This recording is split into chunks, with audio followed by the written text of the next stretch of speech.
Quando eu saio de casa para vir à igreja, existem duas possibilidades. Eu saio de casa e vou até a igreja para assistir um culto, número 1. Ou eu saio de casa e vou à igreja para oferecer um culto, número 2. E aí você pense, qual é o seu objetivo ao sair de casa e vir à igreja? Por que temos que compreender isso muito bem? Primeiro, porque quando eu vou à igreja com o objetivo de assistir a um culto, então o culto tem que agradar a quem? A mim, porque eu vim assistir o culto. Porém, quando eu tenho a consciência de que não vou à igreja assistir um culto, mas vou à igreja para dar um culto, oferecer um culto ao meu Deus, as coisas mudam. Porque agora o culto tem que agradar a quem? A Deus, mesmo que não agrade a mim. Isso é adoração. Fazer o que Deus quer, ainda que eu não queira fazer aquilo, queira fazer outra coisa. Infelizmente, em muitos lugares, Deus não é soberano. Por exemplo, no contexto da música que estamos tratando, há lugares em que não é Deus aquele que é consultado para decidirmos qual música iremos usar na igreja. Por exemplo, em alguns lugares é consultado o gosto pessoal. Se eu gosto, vou usar. Em alguns lugares é consultado o sentimento. Se a música me faz sentir bem, então ela é ótima, certo?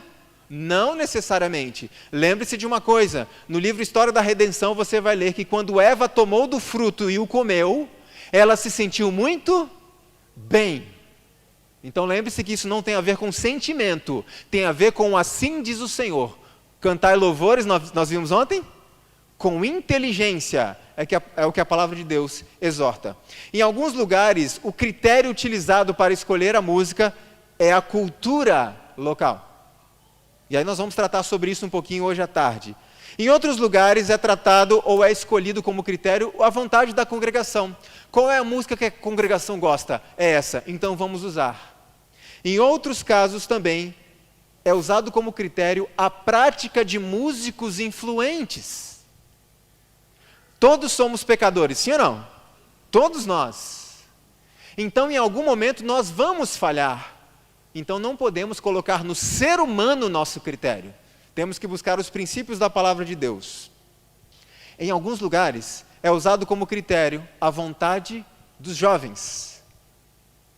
E em outros lugares é usado como critério a vontade daqueles que nos visitam de outras denominações religiosas. E em último caso, se é que o incluem, é incluído a vontade de Deus. Em último caso, vamos analisar qual é a vontade de Deus.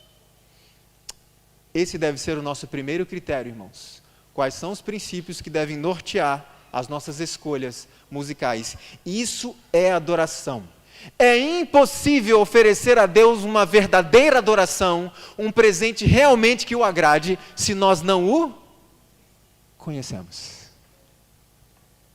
E eu pergunto de uma forma simples, como é que nós podemos conhecer a Deus? Por meio do estudo da sua palavra e por meio da oração. Sabe o que significa, traduzindo? Que é impossível oferecer a Deus uma adoração verdadeira. É impossível ser um adorador verdadeiro se eu não tenho uma vida de estudo da Bíblia e de oração. Porque sem mim, disse Cristo, nada podeis fazer. Então quem é que faz de nós verdadeiros adoradores? É Deus. E para que Ele possa fazer isso em nossa vida, nós precisamos passar tempo com Ele para que possamos conhecê-lo. E à medida que o conhecemos, passamos a saber do que Ele gosta. O que é sinceridade? Sinceridade é quando uma pessoa oferece a Deus algo que não é da vontade de Deus, algo que não é do gosto de Deus, mas aquela pessoa oferece aquilo porque é aquilo que ela pôde conhecer. É aquilo que ela sabe. E ela não tem condição até o momento de saber mais. Porque tem pessoas que não sabem porque não querem. Aí é outro caso. Mas estas pessoas oferecem a Deus a sua adoração, oferecem a Deus de repente uma forma de música que não é a música que agrada ao Senhor. Mas Deus aceita aquilo como um presente, mesmo que não seja do seu gosto. Porque Deus aceita a sinceridade do coração de uma pessoa que não tem luz, conhecimento. Eu pergunto, Caim tinha conhecimento? Tinha. Então lembre-se disso.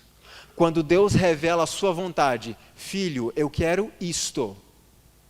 Fazer o contrário disso, fazer diferente disso, não é sinceridade, é rebelião. Veja que interessante esse texto. Satanás bem sabe que todos quantos ele levar a negligenciar a oração e o exame das Escrituras serão vencidos pelos seus ataques. Outro texto importante no mesmo contexto é este: não negligencieis a oração particular, pois é a alma da religião. O que é a alma? Em outras palavras, é a vida. Então veja como isso é importante.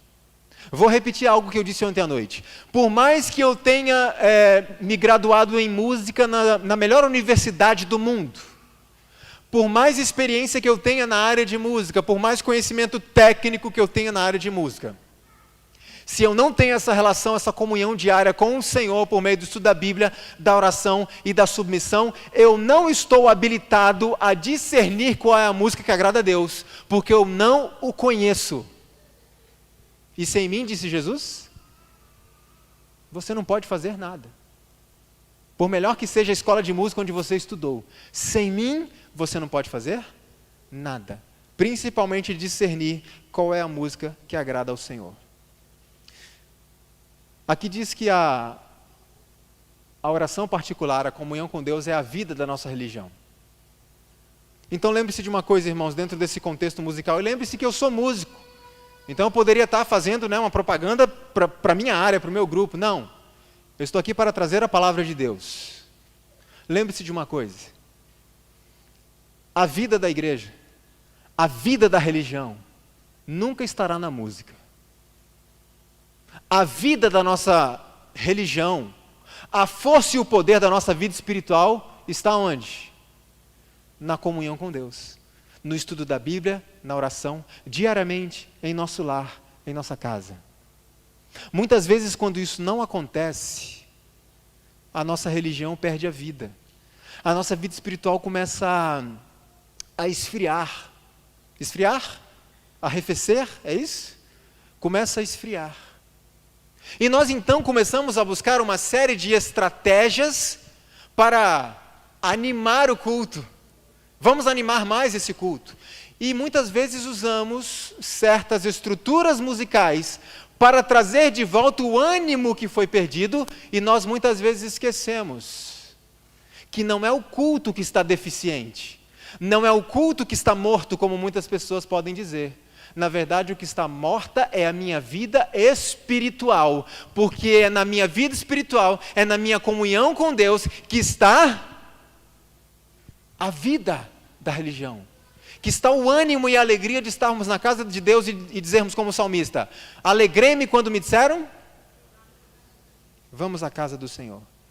As formas, cerimônias e realizações musicais não são a força da igreja.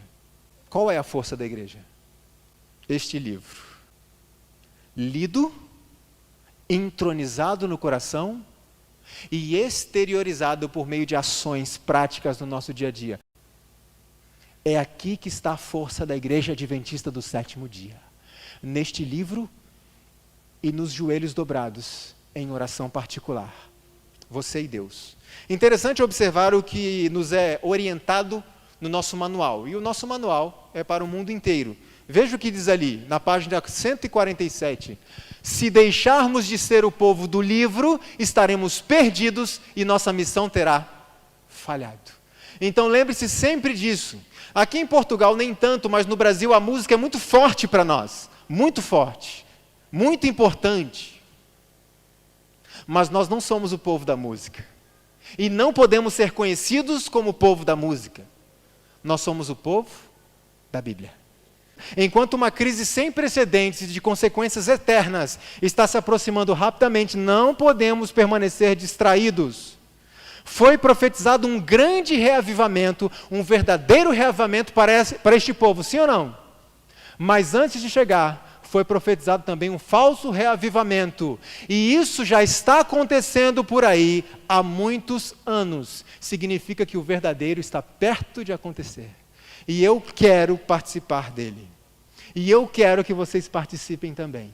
Um juízo está sendo levado a efeito no céu.